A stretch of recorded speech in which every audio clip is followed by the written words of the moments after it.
اس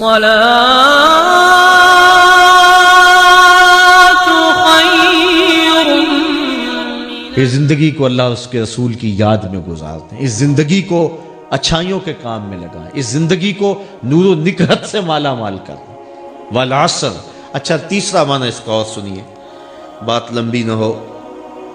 ایک مفسر ہوا ہے تباہ تباہی، وہ کہتا ہے خسارہ یہ ہے کہ اللہ نے ایک شے کو ایک حسن دیا ہے، دوسرا نہیں دیا، وہ شے کہتی ہے میں خسارے میں ہوں۔ مثال کے طور پہ چاند کو چاند نہیں دی گئی، خوشبو نہیں دی گئی، چاند کہتا ہے میں خوشبو کے خسارے میں ہوں۔ پھول کو خوشبو دی گئی، روشنی نہیں دی گئی، پھول کہتا ہے میں روشنی کے خسارے میں۔ بلبل کو آواز تو دی گئی ہے، پنجوں میں زور نہیں دیا گیا، وہ کہتا ہے کہ میری آواز تو بڑی اچھی ہے لیکن میرے پنجوں میں زور نہیں۔ شیر کہتا ہے میرے پنجوں میں زور ہے لیکن میری آواز میں حسن نہیں ہے۔ کوئل کہتی ہے کہ میری آواز میں تو جادو ہے لیکن رنگ میرا کالا ہے۔ مور کہتا ہے میرا رنگ تو بڑا سونا لیکن میرے پاؤں بدصورت ہے، اس لیے میں خسارے۔ ہر شے، انسانوں کو دیکھ لیں، ایک بچہ کہتا ہے میرے پاس بچپنے کا حسن اور معصومیت تو ہے لیکن جوانی کا زور نہیں ہے۔ جوان سے پوچھے، وہ کہتا ہے جوانی کا بانک پن تو ہے لیکن بڑھاپے کا تجربہ نہیں ہے۔ بوڑھے سے پوچھیں، وہ کہتا ہے بڑھاپے کے تجربے تو قطار اندر قطار ہیں لیکن اب بچپنے کی معصومیت نہیں رہی۔ تفکرات ہی تفکرات ہیں، کہاں وہ بچپنے کی کائنات، وہ کاغذ کی کشتی، وہ بارش کا پانی، اپنی خوشی سے جانا، اپنی خوشی سے آنا۔ آج تو دنیا چاند پر پہنچنے کی کوشش کرتی ہے، بچپن کیسا حسین تھا جب خود ہی چاند ہوا کرتے تھے۔ آج تو کوٹھیاں بنا کر بھی سکون نہیں ملتا، وہ کیسا دور تھا جب باہر کو ریت پھینک جاتا تو پاؤں کے اوپر گھروندا بناتے، پھر تھپکتے، ہولے سے پاؤں کھینچ لیتے، اگر وہ بچ جاتا تو پھر اتنی خوشی آج کوٹھی بنا کر نہیں ملتی جو اس گھروندے سے ملا کرتی تھی۔ کیسا دور تھا وہ کاغذ کی کشتی، وہ بارش کا پانی۔ اور اقبال کہتا ہے جنبش زنجیر در سے لطف آتا تھا مجھے، کوئی کنڈی بھی ہلا کے چلا جاتا تھا تو اس سے بھی مزہ آتا تھا۔ آج تو نغمے بھی نہ بہلاتے، اپنے جل جانے کا بھی احساس نہیں تھا، جلتے ہوئے شعلوں کو چھیڑا کرتے تھے۔ اب تو ایک آنسو بھی رسوا کر جاتا ہے، بچپن میں جی بھر کے رویا کرتے تھے۔ وہ کتنا خوبصورت زمانہ تھا، کتنا حسین دور تھا۔ بوڑھا کہتا ہے تجربے تو قطاروں میں ہیں لیکن لے لو مجھ سے تجربے، مجھے بچپن کی معصومیت 2 دن کے لیے ادھار دے دو۔ اب بوڑھا کہتا ہے میرے پاس بچپن کی معصومیت اب نہیں رہی، اس لیے ہر شے کسی نہ کسی طرح خسارے میں ہے۔ عالم کہتا ہے میرے پاس علم کا نور تو ہے، سحری کے سجدے نہیں ہیں۔ شب زندہ دار کہتا ہے میرے پاس سحری کے آنسو تو ہیں، علم کا بانک پن نہیں ہے۔ ہر شے کسی نہ کسی طرح خسارے میں ہے۔ اور پھر خود کہتا ہے کہ ہاں اگر کوئی شے دیکھو جس میں خسارہ نہیں ہے، حسن کی ساری شوخیاں اور جمال کے سارے کرینے اگر ایک ذات میں دیکھنے کا شوق ہے تو تباہ تباہی کہتا ہے مدینے کی گلی میں آ جاؤ، وہاں ایک محمد تمہیں ایسا ملے گا جس میں سارے حسن اکٹھے پائے جا رہے ہیں۔ حسن یوسف دم عیسیٰ ید بیضا داری، ہما دارند آنچ خوباں تو تنہا داری۔ تم نے پھوٹتے ہوئے جھرنوں کا حسن دیکھا ہوگا، تم نے بہتی ہوئی ندیوں کا جمال دیکھا ہوگا، تم نے بزم کواکب سے چھنتے ہوئے نور کا لطف اٹھایا ہوگا، تم نے کہکشاؤں کا حسن بھی دیکھا ہوگا، تم نے ساون کے موسم کا مزہ بھی لیا ہوگا، تم نے سرمئی بادلوں کی کتاریں بھی دیکھی ہوں گی، برستی برکھا کا مزہ بھی لیا ہوگا، تم نے کوئل کی کوکو اور جو ہے وہ بلبل کے نغمے بھی سنے ہوں گے، تم نے پربتوں کی کتاریں، ان کے اوپر اگے ہوئے درختوں کا حسن بھی دیکھا ہوگا، تم نے بہتی ہوئی ندیوں کا جمال بھی دیکھا ہوگا، تم نے کھلے ہوئے پھول اور پر جمی ہوئی شبنم اور اس کے اوپر رقص کرتی ہوئی تتلیوں کے مزے بھی اٹھائے ہوں گے، تم نے بڑے رنگ دیکھے، بڑی کائنات دیکھی، کائنات کی بو کلمونیاں، شوخیاں اور جمال، تم نے دھارے دیکھے، تم نے دھنک کا جمال دیکھا، تم نے کوسے قزاق کی رنگینیاں دیکھی، لیکن کہتا ہے اگر وہ سارے حسن ایک پیکر میں دیکھنے کا شوق آ جائے تو ہم نے اس کے لیے صرف ایک محمد بنا دیا جس میں سارے حسن اکٹھے کر دیے۔ کائنات حسن جب پھیلی تو لامحدود تھی اور جب سمٹی تو تیرا نام بن کے رہ گیا۔ قسم ہے محبوب انسان خسارے میں ہے، قسم تیرے زمانے کی خسارے میں۔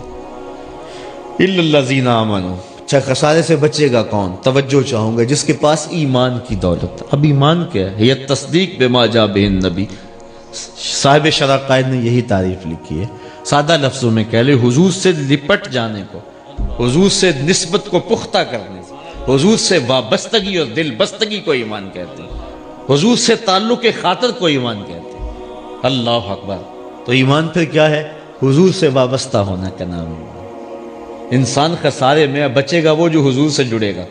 اچھا کبھی آپ نے وہ چکی دیکھی ہوگی جس کے 2 پتھر ہوتے ہیں؟ اب تو وہ الیکٹرانک چکی آ گئی، وہ دور بیت گیا۔ وہ کیسا یار حسین زمانہ تھا کہ مائیں سحری کے وقت اٹھتی تھیں اور گالا ڈال کے چکی بھی گواتی تھی، محمد پہ درود بھی پڑھتی تھی، پھر بچے بھی با یزید جیسے ہوا کرتے تھے۔ آج وہ دور بدل گیا۔ بہرحال وہ چکیاں آپ نے دیکھی ہوں گی، چھوٹے بچوں نے شاید نہ دیکھی ہوں، بڑوں نے تو دیکھی ہوں گی، کہ اس کے 2 پتھر ہوتے ہیں، نیچے والا ساکن، اوپر والا متحرک، درمیان میں کلی ہوتی ہے، اس کے آس پاس تھوڑی سی خالی جگہ ہوتی ہے، اس میں دانے ڈالتے جس کو ہم اپنی زبان میں گالا کہتے تھے۔ پھر اس چکی کو گھماتے ہیں تو جو دانے اس کلی کے ساتھ لگ کے رہتے ہیں بچ جاتے ہیں، جو کلی سے ہٹتے ہیں وہ پتھروں کے نیچے آ کے پس جاتے ہیں۔ اللہ کہتا ہے محبوب قسم تیرے زمانے کی انسان خسارے میں ہے، بچے گا وہی جو تیرے دامن سے لگ کے رہے گا، جو تیرے دامن سے لپٹ جائے گا وہ بچ جائے گا، ورنہ خسارہ ہی خسارہ۔ وَالْعَصْرِ إِنَّ الْإِنسَانَ لَفِي خُسْرٍ إِلَّا الَّذِينَ آمَنُوا، بچے گا وہ جو تیرے دامن سے وابستہ ہو جائے گا۔ وَعَامِلُوا الصَّالِحَاتِ، دوسری بات، صرف ایمان کا دعویٰ کافی نہیں ہے، خالی نعرے کافی نہیں ہے، بلکہ دعوے پر دلیل بھی چاہیے۔ وہ کیا؟ اعمال صالحہ۔ ایمان دعویٰ ہے، اعمال صالحہ اس کی دلیل ہے۔ ایمان اگر درخت ہے تو اعمال اس کا پھل ہے۔ آئیے ہم اس طرف غور کریں جو ہماری زندگی کے اندر اب نہیں ہے۔ ہم صرف زبان کی حد تک مسلمان رہ گئے، ہم شعوری طور پہ مسلمان بس رہ گئے، ہمارا قلب، ہمارے اعمال، ہمارا وہ سب کچھ جو ہے وہ لٹتا چلا جا رہا ہے۔ آج عمل کی زندگی میں کوئی ساری رات محفل نعت میں جاگ کر کے ہاتھ کھڑے کر کے نعرہ لگا لیں گے ہم، لیکن فجر کی نماز کے وقت مسجد اگر خالی ہوگی تو کیا ہمارا قول و عمل اس کے اندر فرق نہیں آئے گا؟ اور اس فرق کو کیا منافقت نہیں کہتے ہیں؟ غور کریں، بار بار غور کریں۔ اگر عشاء کی نماز کے وقت اتنے لوگ مسجد میں نہیں تھے اور فجر کی نماز میں بھی اتنے لوگ مسجد میں نہیں ہوں گے تو ساری رات آپ کا نعرہ لگا لینا، بیٹھ لینا، یہ مشکل نہیں ہے۔ آپ کے دعوے پر دلیل آپ کا عمل فراہم کرے گا کہ آپ کو حضور سے اگر پیار ہے تو پھر حضور کی اداؤں سے بھی پیار کریں۔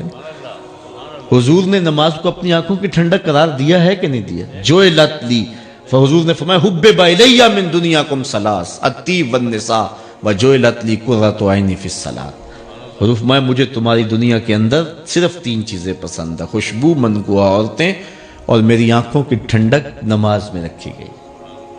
تو اعمال صالحہ، بلکہ آج کل تو ایک فیشن ہے، ہر بندہ کہتا ہے جی آج کل دین پہ چلنا بڑا مشکل ہے۔ یہ سنا ہوگا لفظ آپ نے، ہر بندہ کہہ رہا ہے، ہر بندہ کہہ رہا ہے، پڑھا لکھا بھی، سمجھدار بھی، بچہ بھی، جی آج کل دین پہ چلنا کیا مشکل ہے بھائی؟ یہ وہ شخص کہہ رہا ہے جو مسجد میں آتا ہے تو ٹھنڈا پانی دستیاب ہے۔ وہ پہلے تو جا کر کے کنویں سے ڈول نکالنے پڑتے تھے، پھر سردی کے بعد سردی سے نکال کر پھر اس سے وضو کیا، پھر اس کے بعد چٹائی بچھائی خود، اور ٹھٹرتا ہوا ماحول۔